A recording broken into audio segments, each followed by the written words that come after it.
Rob Ford found a new line to cross today. No easy task for a mayor who admits he smoked crack and gets hammered. Those jaw-dropping admissions sped around the world, so you might think he'd choose his words with extra care. Not today.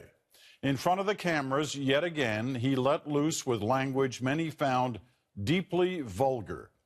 And a warning, you might too.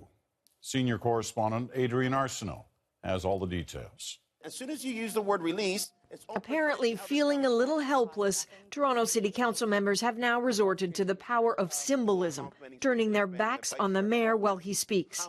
Many probably wished they could just turn down the volume on him, because while the morning was still young, Rob Ford raged against those who talked to police about drugs and booze and mayoral misogyny. Fury-fueled vulgarity from the city's chief magistrate, who really ought to know better. Oh, and the last thing was Olivia Gondak. It says that I wanted to eat her. Olivia Gondak. I've never said that in my life to her. I would never do that. I'm happily married. I've got more than enough to eat at home. Thank you very much. Where do you begin with that? Councillors could only scold. I have never heard such disgraceful language and statements made in the public realm by an elected official ever. If you're offended, I'm not apologizing, because put yourself in my shoes if someone said that about your husband or your wife, Councillor Davis, okay? Enough is enough. Yes, it is, for many. Notice that jersey he's wearing from his beloved Toronto Argonauts? Well, the team wasn't impressed to see him in that shirt making his charming comments this morning, and issued a statement saying the situation with respect to the mayor and his leadership is unseemly at best. The mayor is now not invited to the playoff game this weekend, and he has upset the Ford Motor Company, which wants its logo off his shirts. Even Toronto schools have cancelled all field trips to City Hall. It's apparently not safe. Message received? Perhaps not. The mayor has now said he will sue ex-staffers and bar employees who spoke to police. It's not clear what for, but the threat is there.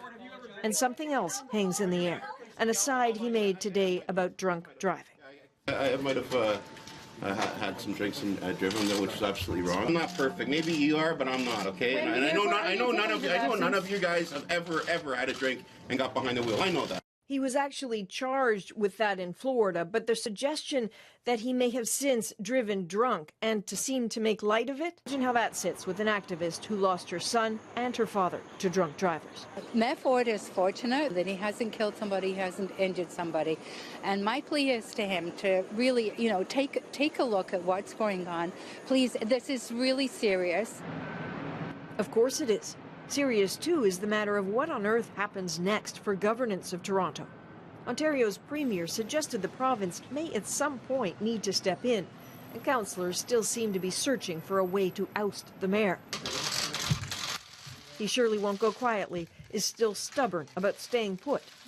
He held yet another microphone moment this afternoon, pleading for privacy, yet standing with his rarely seen wife at his side. Revelations yesterday of cocaine, escorts, and prostitution has pushed me over the line. And I used unforgivable language. And then they tried to leave. There is a back door out of there, but for some reason, the mayor, who wants his privacy, pushed through the group of reporters and cameras with his wife in tow. So, yes, it got ugly again today, and Peter, no one is really expecting much dignity out of that building for the next little while. The council will try to strip the mayor of his capacity to deal with emergency management tomorrow, just one of several measures designed to really try to take power away from Rob Ford. Attempts to take away his powers, but Adrienne, he's still being heard, his voice still strong. Well, very strong. If you recall, the mayor and his brother had their own radio show. It got pulled. Well, Mayor Rob Ford and his brother, Councillor Doug Ford, now have their own television program. It will be airing on the Sun News Network called, of course, Ford Nation. Peter? All right, Adrienne, thank you. Adrienne Arsenault here in Toronto. Well, as Adrienne mentioned, the province opened the door slightly to possible intervention, but short of that, there are three ways Rob Ford could lose his job. If the mayor is convicted of a criminal offense and serves time in jail, if he is absent from City Hall 3 months in a row without authorization, or if City Council goes 60 consecutive days without reaching its quorum of 23. But if that happened, the whole council would be dissolved and by-elections held for every seat.